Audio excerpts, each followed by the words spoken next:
Assalamualaikum warahmatullahi wabarakatuh. Perkenalkan, saya Andi Syahdat Harahap, STMKOM. Saya adalah seorang dosen pada program studi Administrasi Bisnis Sektor Publik di Politeknik Estialan Bandung. Pada kesempatan ini, saya akan menyajikan video pengajaran sebagai bukti penyusunan dokumen pernyataan diri dosen dalam unjuk kerja Tridharma Perguruan Tinggi, di mana untuk kebutuhan sertifikasi dosen gelombang kedua pada tahun 2023.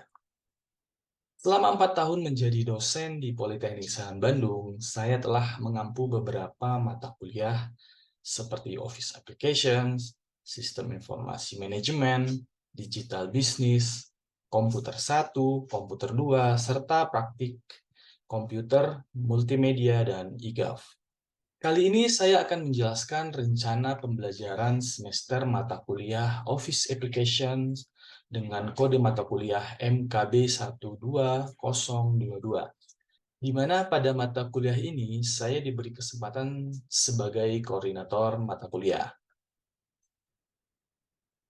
Pada mata kuliah Office Application akan membahas dan mempelajari serta mempraktikkan ilmu yang berhubungan dengan aplikasi komputer pada perkantoran, yaitu aplikasi berbasis Microsoft Office, seperti Microsoft Word, Microsoft Excel, dan Microsoft PowerPoint.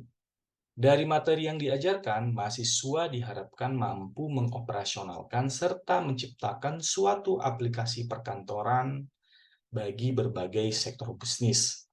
Adapun capaian pembelajaran pada mata kuliah ini yaitu, yang pertama, mahasiswa mampu menjelaskan dan mempraktikkan penggunaan Microsoft Word, di mana nantinya mahasiswa dapat membuat dokumen laporan yang lengkap bagi kebutuhan organisasi.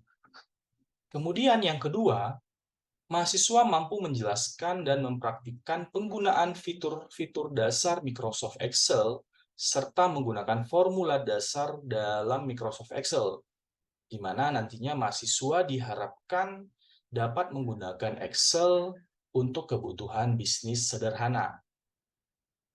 Selanjutnya yang ketiga, mahasiswa mampu menjelaskan dan mempraktikkan fungsi lookup, format karakter, pivot table, fungsi if di Excel, di mana nantinya mahasiswa diharapkan dapat memanfaatkan Microsoft Excel untuk kebutuhan analisis dan visualisasi data bagi organisasi. Dan yang keempat, mahasiswa mampu menjelaskan dan mengoperasionalkan Microsoft PowerPoint, di mana nantinya mahasiswa dapat membuat kebutuhan presentasi dan promosi yang baik bagi organisasi. Berkenaan dengan pokok bahasan yang akan diberikan kepada mahasiswa, perkuliahan ini dilaksanakan dalam 14 kali pertemuan, ditambah dengan pelaksanaan UTS dan UAS sebagai bentuk evaluasi proses pembelajaran.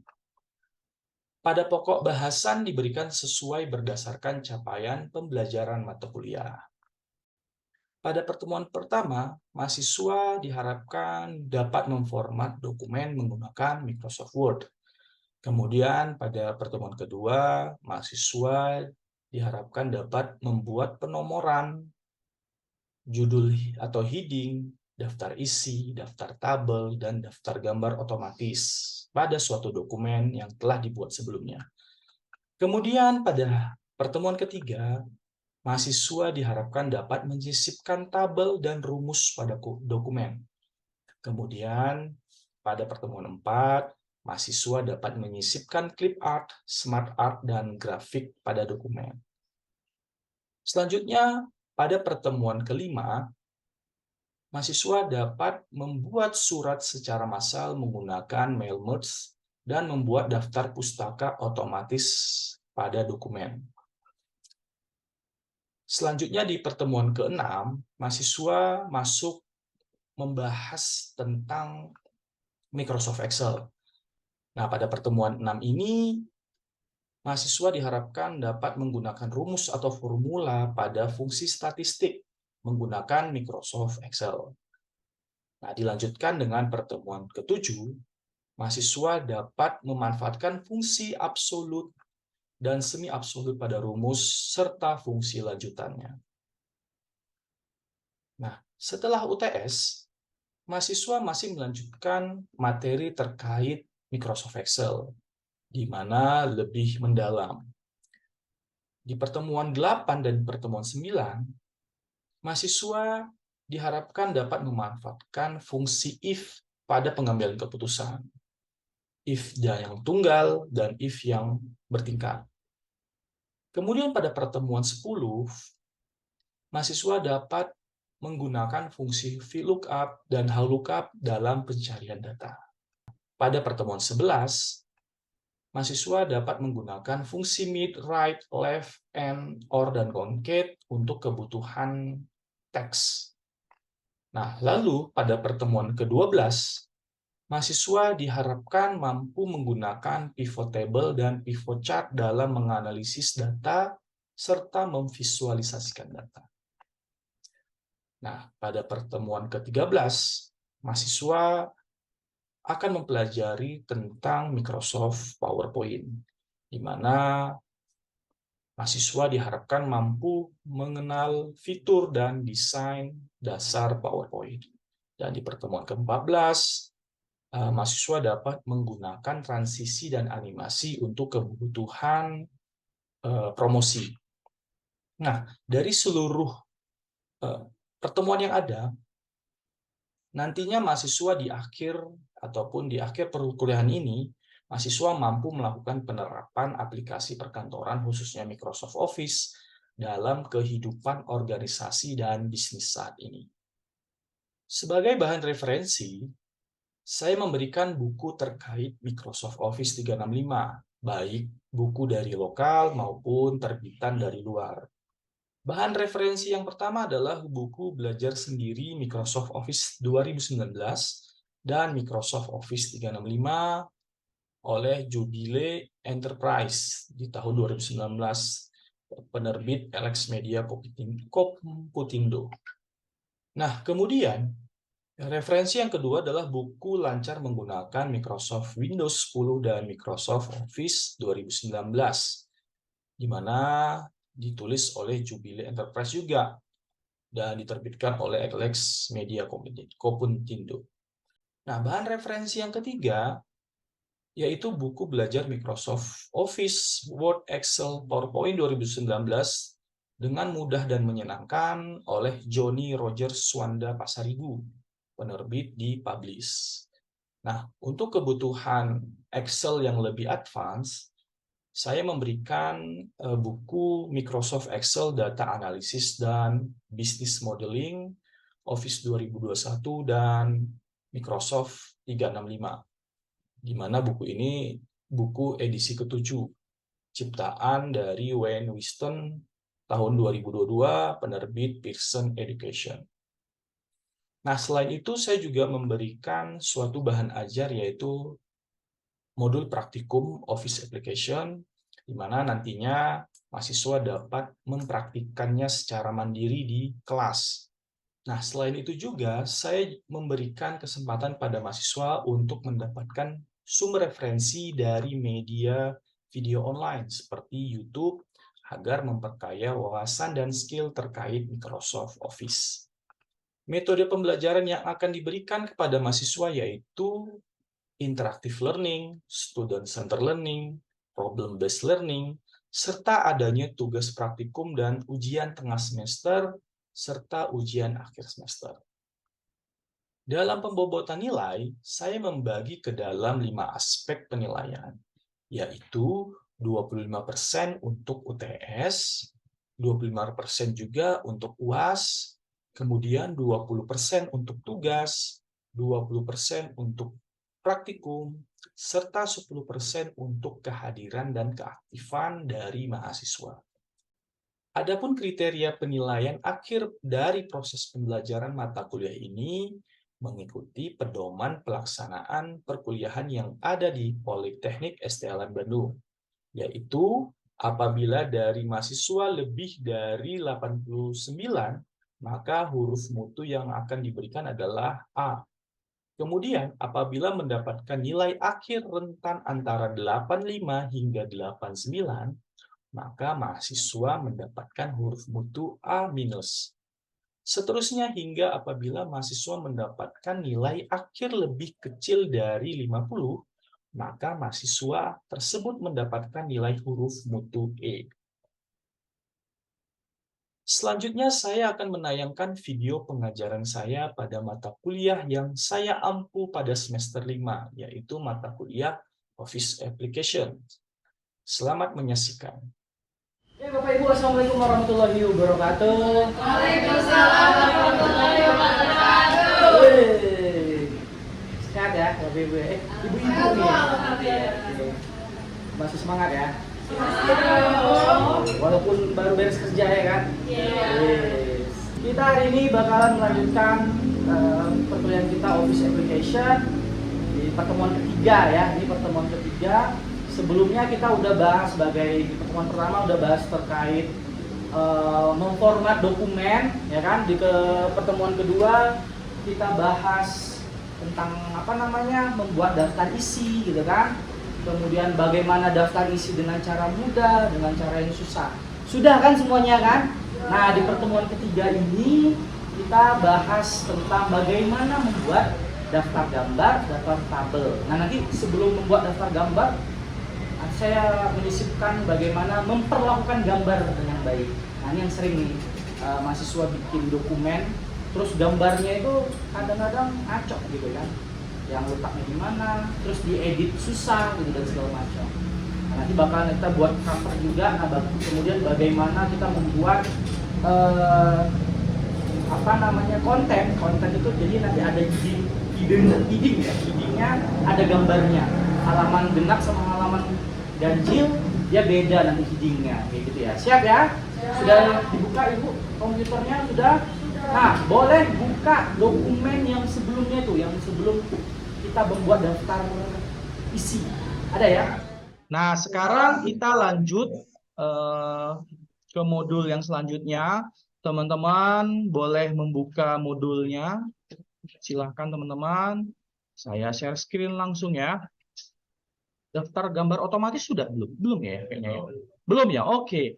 Ya, sekarang kita masuk ke daftar gambar otomatis. Dan sebelumnya kita memang sudah membahas tentang heading dan table of content ya. Udah ya. Nah, sekarang kita bahas gambar otomatis dan tabel otomatis. Nah, sebelum membahas daftar gambar otomatis, nah boleh teman-teman buka dulu daftar gambar otomatis. Nah, sebelum masuk ke daftar gambar otomatis, saya akan menjelaskan bagaimana memperlakukan gambar gitu ya. Memperlakukan gambar di Microsoft Word gitu ya. Jadi mungkin banyak dari teman-teman yang kurang paham nih menyisipkan gambar atau memasukkan gambar gitu ya.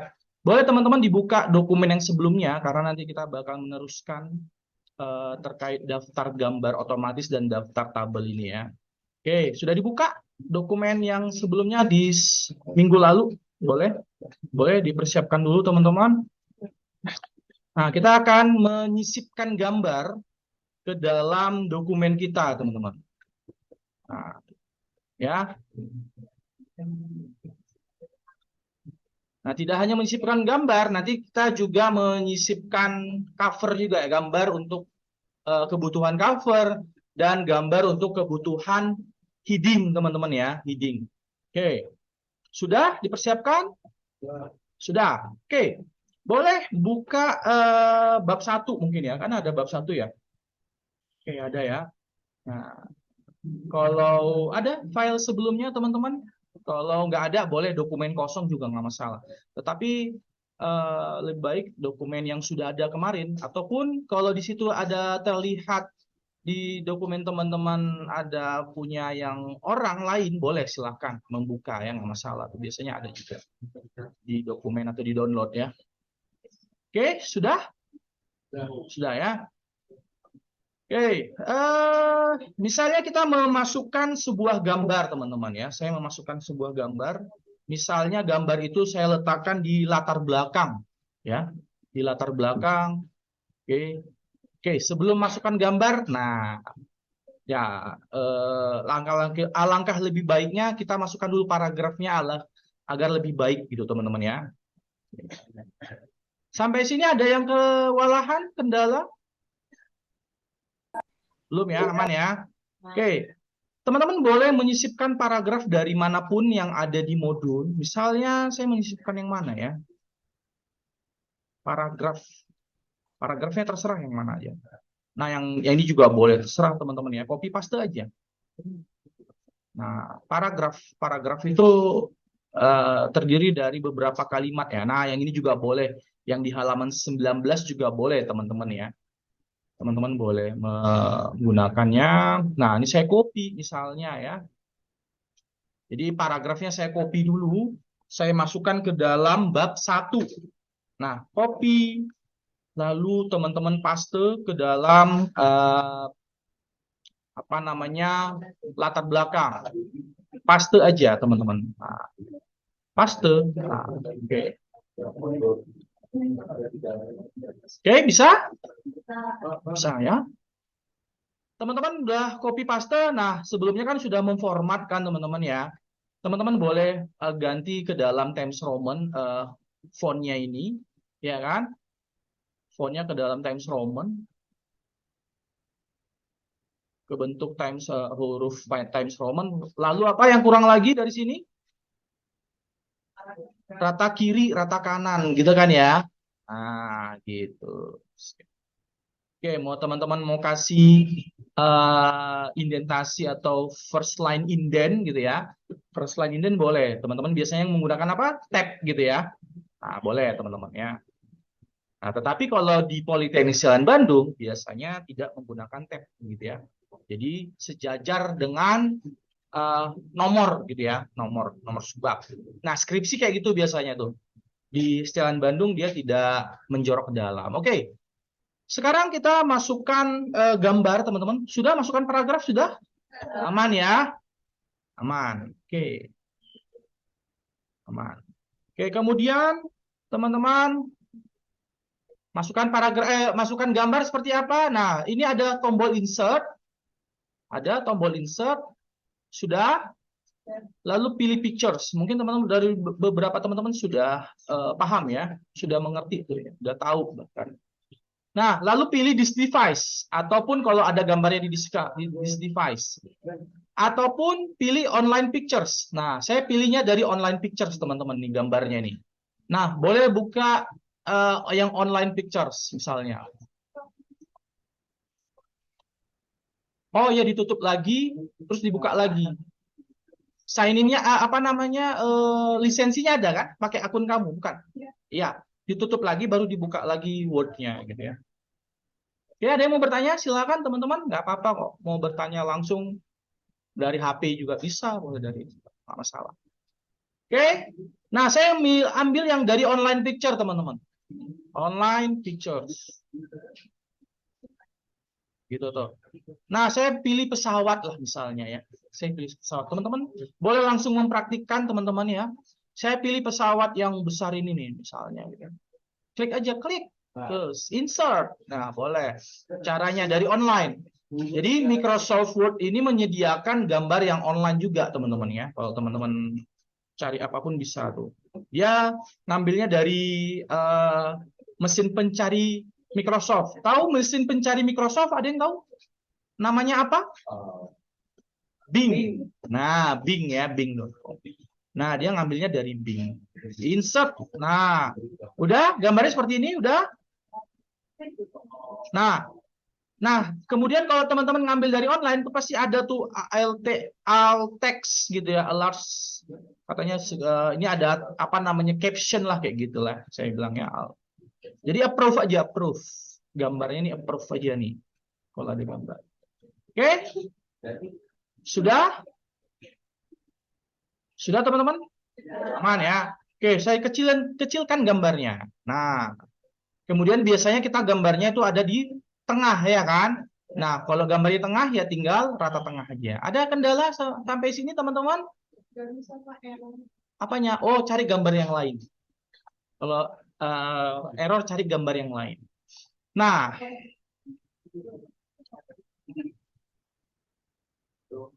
Oke, aman teman-teman? Aman, terkendali? Aman ya? Aman. Oke, ini ada beberapa hal yang penting saya kasih tahu kepada teman-teman bagaimana kita memperlakukan gambar, gitu ya. Pak, gambarnya mau digapain? Nah, gambarnya ya mau diletakkan. Nah, ada yang namanya layout option, gitu ya. Layout option di sebelah kanan ini. Sebelah kanan ini ada layout option.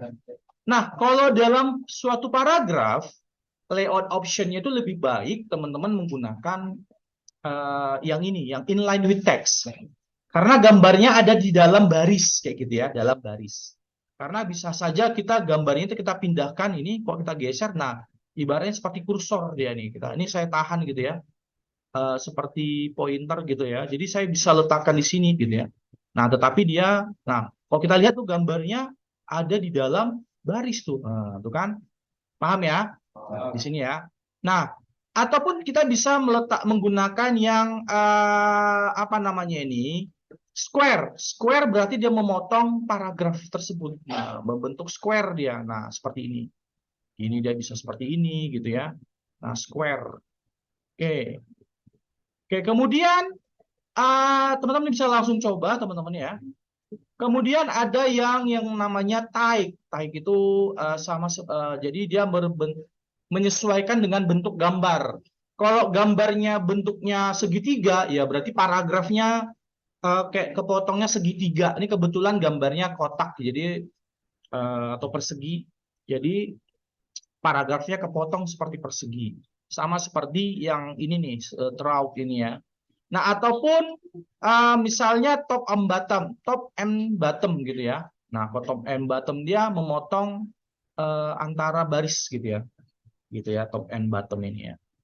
Nah, ada juga nanti behind text dan front of text. Nanti kita gunakan.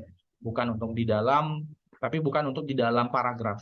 Nah, saran saya, untuk paragraf, teman-teman harus menggunakan, bukan harus, saran saya menggunakan yang inline with text. Gitu ya.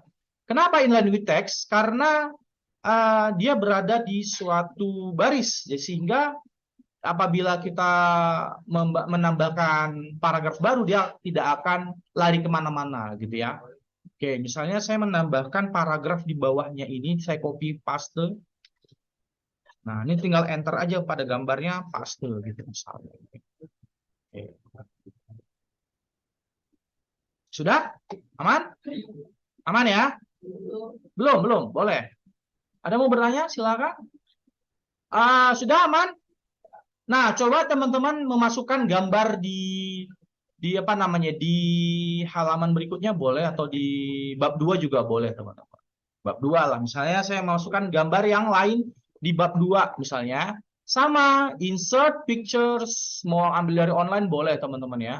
Coba tambahkan gambar selanjutnya, boleh lebih dari 2 boleh, teman-teman, gambarnya.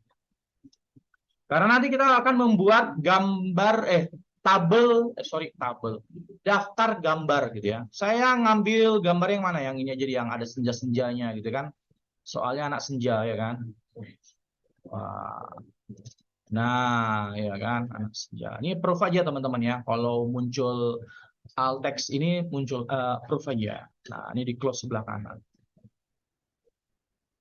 Oke, kemudian kasih rata tengah misalnya. Oke. Aman? Bisa ya? Yang di belakang aman? Aman? Aman ya? Oke, bisa? Oke. Perlu diulangi? Aman nggak? Aman ya? Aman. Bisa ya? Oke. Sekarang kita membuat yang namanya daftar gambar. Akan tetapi sebelum kita membuat daftar gambar, kita harus memberikan yang namanya caption, teman-teman. Caption sama seperti postingan teman-teman, ya kan, di Instagram gitu, ataupun di TikTok pasti ada captionnya kan, ya kayak gitu. Sama juga seperti gambar, kita harus memberikan captionnya. Captionnya gimana Pak memberikan captionnya? Nah, caranya seperti ini teman-teman, perhatikan. Jadi caranya tinggal klik kanan, lalu insert caption, ataupun teman-teman bisa mendapatkan atau menggapai insert caption ini melalui references lalu insert caption. Nah, boleh dari sini boleh. Tetapi saya biasanya langsung klik kanan. Jadi dipilih dulu gambarnya, lalu klik kanan. Jangan nggak dipilih dulu gambarnya, teman-teman ya. Dipilih dulu, diklik dulu gambarnya, lalu klik kanan. Insert caption. Udah? Nah, dibuka. Nah, kalau teman-teman lihat di situ ada figur one. Nah, figur yang caption ini nggak bisa dihapus nih, teman-teman. Yang ini nggak bisa dihapus. Nah, nanti otomatis ini bakalan otomatis, gitu ya. Sudah dibuka? Oke. Lalu ada option label. Nah, labelnya apa, gitu ya? Nah, mungkin udah ada ya sebelumnya ya, udah ada gambar di situ, udah ada. Nah, mungkin kalau belum ada gambar di situ tulisannya, teman-teman, misalnya di label ini belum ada gambar gitu ya. Belum ada gambar, teman-teman bisa new label gitu ya. Kalau belum ada kata gambar. Tapi kalau sudah ada ya nggak apa, ya tinggal pilih aja gambarnya. Nah, teman-teman bisa pilih label gambar. Sudah. Nah, itu kan terlihat gambar satu kan. Nah, kemudian caption gambar itu berada di bawah. Nggak mungkin caption itu judul gambar. Caption itu maksudnya judul gambar, teman-teman ya. Itu nggak mungkin, bukan nggak mungkin, alangkah lebih baiknya di bawah. Karena apa? Gambar itu tidak lebih dari satu halaman. Pasti ada di satu halaman gambar ya. Kalau yang lebih dari satu halaman itu adalah tabel. Nah, makanya daftar tabel itu adanya di atas. Kalau gambar itu adanya di bawah. Oke. Nah, pastikan position itu adalah di below selected item. Jadi di bawah. Nah, kalau tabel nanti di atas gitu ya. Jadi pilih yang below selected item. Oke. Bisa ya? Paham ya? Oke. Lalu ada penomoran di sini, numbering. Boleh dibuka numberingnya, teman-teman. Nah, numberingnya di sini formatnya mau pakai apa? Nah, kalau kita pakai yang angka biasa kan. Nah, kalau mau include chapter number, boleh, bisa memasukkan nomor bab pada gambarnya atau pada judul gambarnya bisa. Nanti kalau ada di gambarnya ada di bab 1, berarti nanti 1.1 berarti gambar 1 gambar pada bab 1 nomor 1 misalnya itu gambar 1.1 atau gambar 1.5 berarti gambar yang ada di bab 1 nomor 5. Kalau gambar 2.1 berarti gambar pada bab 2 nomor 1. Nah, akan tetapi untuk include chapter number ini, kalau teman-teman ya bisa aman teman-teman semuanya? Aman. Oke. Oke, aman ya. Sip. Nah, tugas di rumah buat misalnya nanti untuk beberapa dokumen makalah, lalu teman-teman masukkan daftar gambar, daftar isi yang sebelumnya ya, lanjutin dokumen-dokumen sebelumnya, lalu teman-teman masukkan daftar tabel, daftar gambarnya, gitu ya. Pada bab 1, pada bab 2, pada bab 3. Nah, dikumpulkannya minggu depan, teman-teman ya. Aman? Aman. Sampai sini ada pertanyaan, teman-teman? Aman ya? Oke, kalau gitu terima kasih teman-teman buat hari ini. Saya akhiri perkuliahan kita hari ini. Assalamualaikum warahmatullahi wabarakatuh, teman-teman. Waalaikumsalam warahmatullahi wabarakatuh. Terima kasih, Bapak. Terima kasih, Pak. Terima kasih. Dadah. Nah. Demikian video pemaparan rencana pembelajaran semester dan penayangan video pengajaran saya pada mata kuliah Office Applications. Semoga sukses bagi kita dan rekan-rekan yang sedang mengikuti sertifikasi dosen gelombang 2 pada tahun 2023 ini. Terima kasih. Assalamualaikum warahmatullahi wabarakatuh.